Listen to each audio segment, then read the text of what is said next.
여러분 안녕하십니까. 굿모닝 인포맥스 2부 시작하도록 하겠습니다. 네, 2부에서는 시장 얘기를 좀 더 깊이 있게 얘기를 나눠보도록 할 텐데요. 최근에 불고 있는 시장에 좋은 바람이라고 할까요? 네. 훈풍. 하지만 불안함은 여전히 좀 네. 남아있는 건지 네. 이런저런 얘기들 좀 해보겠습니다. 자, 두 분 모셔보도록 하죠. SK증권 리서치센터 안영준 연구위원, 유튜브 86번가 정광훈 대표 두 분 모십니다. 안녕하십니까? 안녕하세요. 안녕하세요. 네. 한 분씩 시장에 대한 견해를 좀 들어보겠습니다. 어떻게 보고 계신지 먼저 안영진 위원님. 네. 일단은 어젯밤 같은 경우에도 좀 훈풍이 불었던 것 같습니다. 가장 중요했던 요인은 연준의 피봇 기대가 다시 한번 되살아난 게 네. 이게 시장에 좀 좋은 영향을 미쳤고, 결과적으로는 다우를 비롯해서 S&P 500 그리고 나스닥 지수까지 1%에서 2%대까지의 상승을 보였고, 네. 유럽장에서도 마찬가지로 1% 이상, 중반 이상의 상승폭을 보였습니다. 우선 먼저 언급드릴 수 있는 거는 아마 영국 새로운 총리가 이제 취임사를 통해서 그동안 전임 총리가 어떤 감세안을 통해서 시장에 많은 좀 혼란을 초래했던 거에 대해서 어떤 금융시장의 안정에 대한 의지를 밝혔고, 그러면서 아무래도 유럽 쪽에 대한 좀 긍정적인 해석들이 좀 나오기 시작했고, 결과적으로는 또 연준의 어떤 피봇 기대, 그래서 지금은 이제 연준 다음 주인가요? 11월 1일, 그러니까 네, 다음 주죠. 다음 주 11월 1일, 2일 이틀에 걸쳐서 FOMC 회의를 여는데, 네.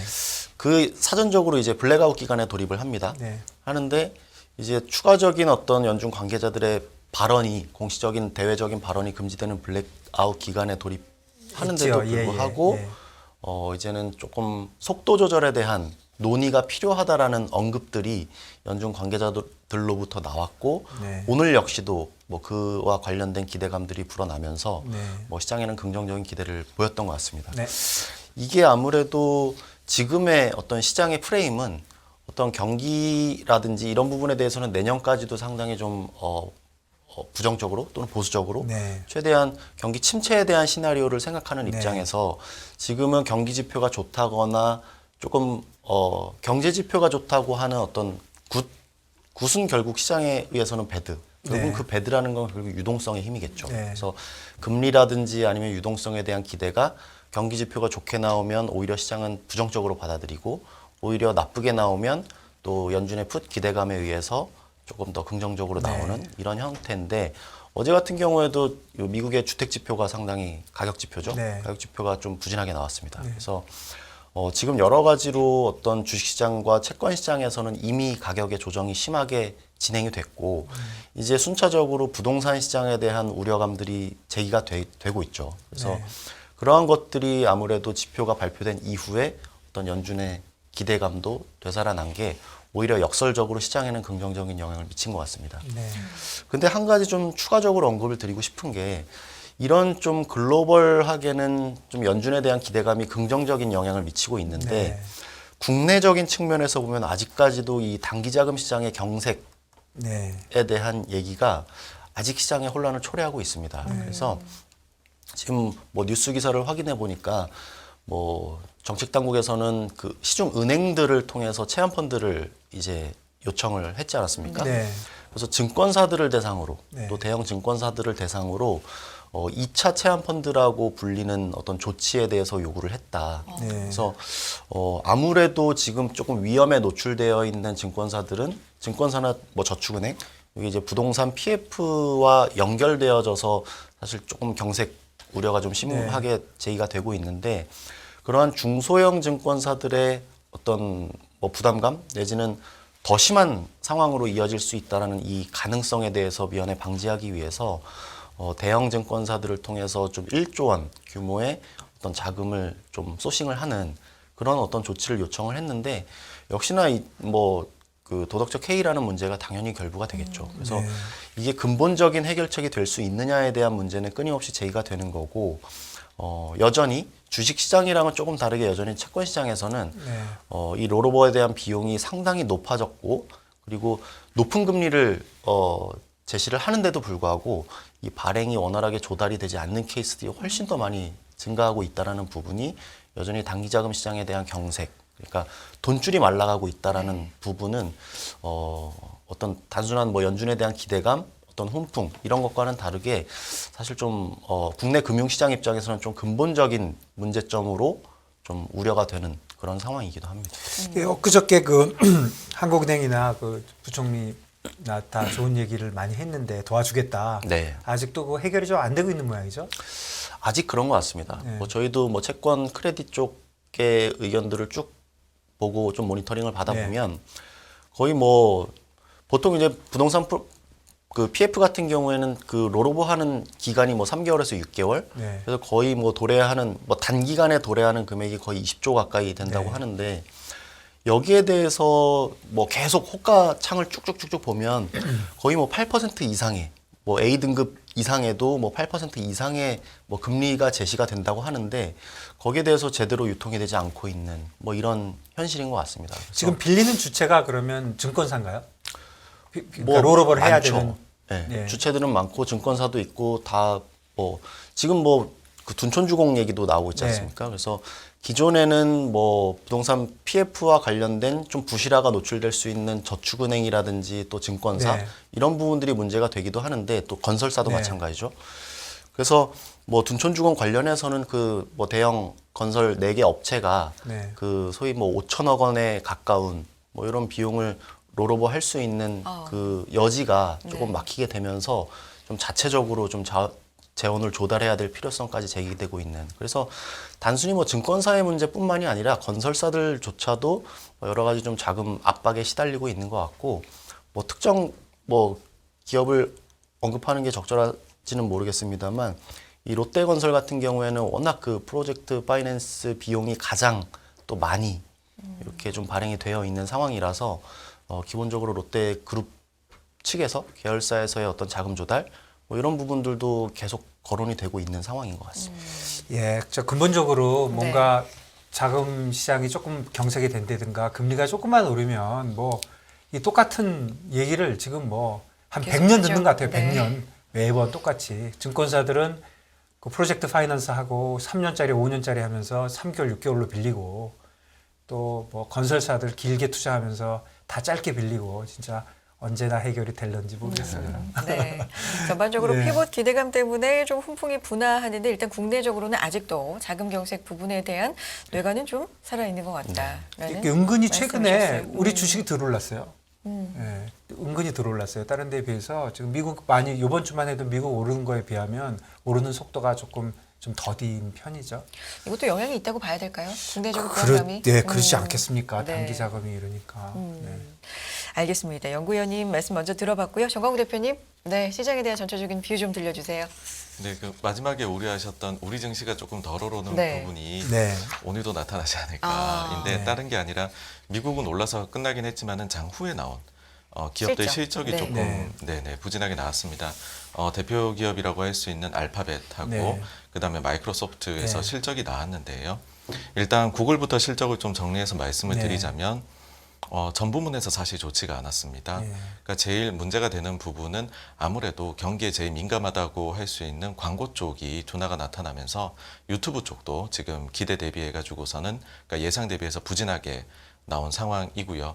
여기에다가 환율 영향까지도 받아가지고서 사실 이제 전방위적으로 구글의 경우에는 좀 부진하게 나왔다라고 볼 수 있습니다. 그래서 시간의 주가가 지금 7% 이상 네. 하락을 하고 있고요. 마이크로소프트 같은 경우에는 사실 실적 자체는 조금 이제 모든 예상치 대비 뭐 매출이나 순이익 모두 조금씩 다 비트를 했습니다. 그런데 문제가 되는 부분은 여기는 이제 클라우드가 결국은 성장 동력인데 애저 쪽에서 비용 증가 우려를 좀 했습니다. 에너지 비용 증가로 인해 가지고서 마진에 좀 훼손이 나타날 수 있을 것 같다라는 우려를 제기하면서 역시나 마이크로소프트도 지금 시간에선 4% 이상 하락을 지금 하고 있는 상황입니다. 여기에 대해서 좀 견해를 한번 말씀을 드려보면 네. 네. 전형적으로 이제 경기가 많이 꺾이기 시작을 하면서 이들도 영향을 받는 그 다음에 우리가 우려를 했었던 각종 비용이 늘어나는 것도 이제 본격적으로 회사들한테 영향이 오는 구간인 것 같습니다. 다만 이제 이런 부분들이 역실적 장세가 어느 정도 진행이 되면 자연스럽게 나타나는 거거든요. 근데 반대로 또 보게 되면 여러 그 좀 선행적인 성격을 가지고 있는 지금 우려하는 뭐 인플레나 이런 거 관련한 선행적인 성격의 데이터들은 또 좀 내려가는 걸로 그 문제가 좀 완화될 수 있는 걸로 나오고 있습니다. 그래서 이 두 가지가 하나는 좀 선행성을 가지고 있는데 우리를 안도해 줄 수 있는 이슈들과 그다음에 지금 우리가 보고 있는 실제 이 환경, 아주 좋지 않은 환경, 네. 이 두 가지가 계속 하루는 올랐다 하루는 내렸다 이렇게 하면서 아마 좀 바닥을 다져나가는 과정을 당분간 거쳐 나가지 않을까 그렇게 생각을 합니다. 예, 이 구글하고 마이크로소프트는 조금 기대를 했는데 역시 그 지금 얘기해 주신 대로 비용에서 문제가 생기고 있다. 이렇게 봐야 되겠네요.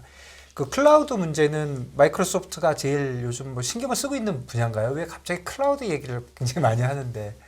근데 네. 사실 그 사업 부문별로 나누어 보았을 네. 때 그 빅테크 기업들 중에서 클라우드 이제 업을 하는 기업들 이제 그 세그 중에서 있는 기업들은 그쪽만 성장이 나오고 있습니다. 사실상. 그러니까 그쪽에서 뭐 20% 이상의 높은 성장이 나오다 보니 네. 그 부분을 좀 강조하는 측면들이 물론 있습니다. 네. 그러다 보니까는 아무래도 그 클라우드 쪽이 좀 더 부각이 되는 그러니까 다른 쪽이 조금 이제 부진하다 보니까 그쪽이 더 부각이 되다 보니까는 사람들이 이런 작은 변화에도 좀 민감하게 움직이는 그런 생각이 들고요. 사실 반대로 보게 되면 오늘 발표한 구글의 경우에는 클라우드가 예상보다 그러니까 유일합니다. 구글이 이번에 발표한 실적 중에 유일하게 좋은 부분을 찾자면 클라우드가 예상보다 잘 나왔다. 그것도 그럼 긍정적인 거 아니에요? 그런데 너무 다른 부분들이 지금 부정적으로 나왔기 그럼 마이크로소프트께 때문에 구글로 갔나요? 그거는 알 수 없을 것 같습니다. 일단 이야기한 거는 네. 에너지 쪽의 비용 네. 증가를 좀 우려했습니다. 애플도 그 클라우드 비즈니스가 크죠? 제일 큰가요? 뭐 어쨌든 클라우드 아닙니다. 쪽, 그 예. 애플의 경우는 이제 클라우드를 좀 이용하는 아, 본인들이 예예 저희가 이제 핸드폰 사용하실 때 과거에는 최근에는 사진도 많이 찍고 예. 하다 보니까 용량을 점점점 크게 예, 해나가는 예. 그래서 소위 디바이스를 팔 때 용량 장사를 네. 한다라고 했는데 이제는 그런 부분들을 다 서비스로 다 엮어가지고서 네. 클라우드로 뭐 네, 월정액으로 얼마 네, 내면 할 수 네. 있도록 예. 그렇게 서비스 관점의 접근이지 예. 뭐 그 클라우드 직접적으로 투자를 많이 하고 그런 쪽은 뭐 네. 아니기는 그러니까 합니다. 마이크로소프트하고 구글 쪽이다 이런 얘기시죠? 예, 예. 물론 기업들이 뭐 마진이 제일 중요하겠지만 에너지 쪽의 비용이 증가해서 마진이 좀 안 좋게 나온다. 요거는 어떻게 보면 일시적인 거 아닐까요? 그러니까 수요에 아주 근본적인 훼손은 아니니까 조금은 네. 덜 부정적으로 생각할 수 있지 않을까라는 생각이 언뜻 드는데 어떻습니까? 아마 그 점이 굉장히 논란이 될 것 같습니다. 그 지금 에너지 가격이 언제쯤 내려올까 했는데 이제는 좀 너무 변수들이 많이 생기다 보니까 뭐 전쟁도 났었고 네. 가스 가격은 정말 터무니없는 수준으로까지도 올라갔다 좀 내려오긴 네. 했지만은요. 네. 그래서 자신 있게 얘기하시는 분들이 없으신 것 같아요. 그러니까 몇 차례 그런 기대를 좀 빨리 가졌다가 그게 좀 꺾이다 보니까 지금도 좀 내려갈 수 있지 않을까 하지만은 뭐 오펙 플러스에서도 감산을 200만 배럴이나 한다고 하고 또 겨울이 찾아오고 있는데 과연 겨울을 잘 날 수 있을까라고 하니까 말씀해 주신 기대를 아직 버리시진 않았는데 그 목소리는 많이 잦아든 것 같고요. 더불어서 또 이례적이라고 좀 원래 여겨왔는데 지금 쏙 들어간 말 중에 하나가 그 이제 환율 영향도 있기는 합니다. 네. 뭐 달러가 언제쯤 꺾인다 이야기들을 하다가 지금은 이제는 그 말을 할 수 없을 정도로 장기간 달러가 강세로 오다 보니까 이제 그 긍정론자들이 이 부분 말씀을 잘 못하시죠. 근데 제 생각에는 그 부분도 오히려 이럴 때에 조금 기대해 볼 만하지 않나 그렇게 네. 생각을 합니다. 결국 구글이나 마이크로소프트도 그 해외 결국 외환이 달러가 강해지니까 해외에 있는 로컬 화폐, 지역 화폐로 돼 있는 것들이 오면서 줄어드는 거잖아요. 예, 맞습니다. 그러면 결국은 오래 가면 가격 전가가 되지 않겠습니까? 결국 올리지 않겠습니까? 왜냐하면 도망갈 데가 별로. 우리도 당장 올린다고 도망갈 수 있는 건 아니잖아요.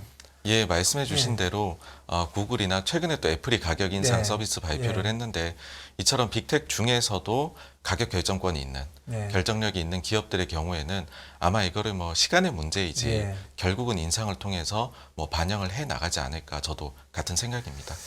그렇군요. 역시 뭐 구글, 마이크로소프트, 애플, 뭐 아마존 뭐 이런 데서 잘 안 되면 전 세계가 잘 될 리가 없는 거죠. 예. 그런 의미에서 뭐 메타, 애플도 이제 곧 실적을 네. 발표하고요. 시장 분위기가 아무래도 실적 쪽에 이제 눈이 가 있는 상황은 맞습니까? 두 분 의견 좀 들어볼까요, 위원님? 아무래도 뭐 지금 실적 시즌이다 보니까 네. 뭐 생각보다 잘 나오고 있는 것도 사실 좀 변수이긴 합니다. 실적 발표 기업의 네. 70% 이상이 예, 미국은 전체적으로는 기대 잘 나오고 이상이다. 있었죠. 네. 근데 오늘 조금 약간 놀란 네. 것 같아요. 네. 그렇죠. 뭐 특히나 최근에는 이제 뭐 얼마 전까지는 뭐 소위 뭐 빅테크 기업들보다는 소위 가치로 평가를 받는 기업들의 퍼포먼스가 조금 더 좋았다면 최근에는 다시 또 오히려 그쪽에서의 실적 기대감들은 조금 덜하고 네. 이 빅테크 쪽에서의 기대감들이 있었던 게 또 사실인데 오늘 조금 실적이 네. 좀 미스를 하면서 이제 조금 여기에 대한 변동성도 좀 작동을 할 네. 것 같아요. 근데 일단은 3분기 같은 경우에는 생각보다 좋았다. 네. 지난 2분기도 마찬가지였습니다만 지난 분기 때부터 나왔던 얘기가 네. 기대를 넘어섰지만 기대를 비트는 했지만 가이던스에 대해서는 일제히 더 하향 조정을 하고 있는 이런 상황이었기 때문에 이번 같은 경우에도 예상보다는 잘 나왔다라는 평가들이 있을 수는 있겠지만 사실 내년의 화두 그리고 어찌 보면 이번에 나오는 실적뿐만이 아니라 네. 앞으로에 대한 그리고 향후 12개월 포워드의 전망치 숫자들 자체가 추가적인 하향 조정 가능성이 있다라는 거에 대해서는 대부분 지금 시장 참여자들이나 투자자들은 인지를 하고 계시는 부분이기 때문에 사실 이번에도 실적 발표 이상으로 어떤 내년에 대한 가이던스 그리고 소위 턴어라운드에 대한 네. 시점 이런 것들에 대해서도 조금 더 중요하게 바라보고 좀 가격이 대응이 될 것 같습니다. 네. 어쨌든 눈높이가 전반적으로 좀 낮아졌었기 때문에 네, 그 그렇습니다. 다음이 좀 중요하지 않을까라는 네. 생각도 들고요. 네. 대표님은요? 예, 일반적으로 저희가 침체라든지 아니면 큰 하락기를 겪을 때 보게 되면 이제 미래 예상치가 네. 한 10% 정도 조정이 됩니다. 근데 이번의 경우에는 지금 거기서 한 7, 8% 정도, 그러니까 꽤 많이 지금 이미 조정이 일어나고 있습니다. 그래서 여기에서 아마 또 추가적으로 실적이 발표되면 역시나 또 미래 가이던스에 대해 가지고서나 투자자들의 우려는 좀 더 생겨날 수가 있습니다. 그런데 이미 그런 부분들이 다음에 대해 가지고서는 생각보다는 꽤 많이 반영이 되었다. 그래서 저희가 좀 부정적인 실적 시즌에 대해 가지고서 꽤 많이 왔다라는 걸 말씀드리고 싶고요. 사실 이달이 지나가게 되면 주요 기업들은 미국에선 사실상 거의 실적 발표가 끝났다고 봐야 됩니다. 우리의 경우에도 자동차하고 IT 그다음에 은행하고 다 나오면 사실상 거의 끝난 거랑 마찬가지거든요. 그러면 우려했었던 실적 시즌에 대한 부분은 일단은 넘어가게 되는 것이고 그다음에 또 역시나 얘기하게 될 것이 이제 다시 연준에서 금리. 네. 그다음 금리가 어떻게 될 거냐. 그렇게로 또 주제가 또 다음 달 초에 FOMC 회의도 있다 보니까 넘어가게 되지 않을까. 국내 보고 기업 있습니다. 실적은 지금 어느 정도까지 나온 건가요?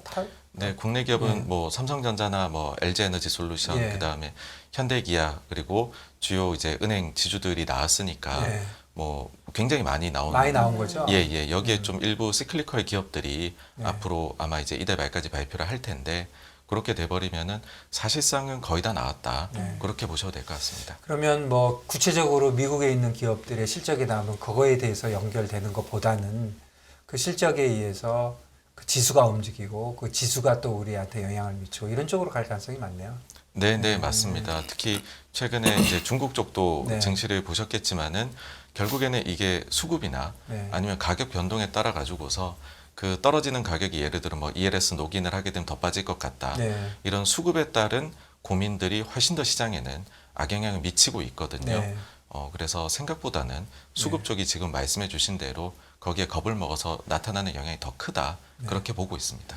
이 나스닥 선물이 지금 시작했는데 거의 1.8% 빠지네요. 네. 그리고 S&P도 0.8 정도 지금 빠져 있으니까 어제 나스닥이 얼마 올랐죠? 2.2 올랐죠? 다 까먹었네요. 그래서 약간 보아뱀 같은 보아뱀 차트가 지금 같은 나오고 있습니다. 어제 우리 시장 끝날 때가 거의 보합이었으니까 그냥 지수를 쫓아간다고 하면 우리 시장은 일단은 어제 끝났을 때하고 결국은 그 자리로 네. 결국은 그 자리로 와 있고 그다음에 이 두 기업은 조금 내려가 있고 그런 상황이네요.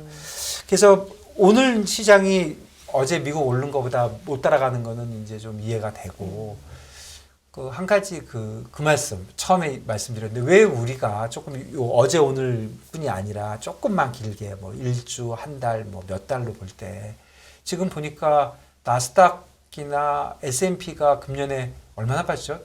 S&P가 20%? 나스닥이 한 30% 빠졌잖아요.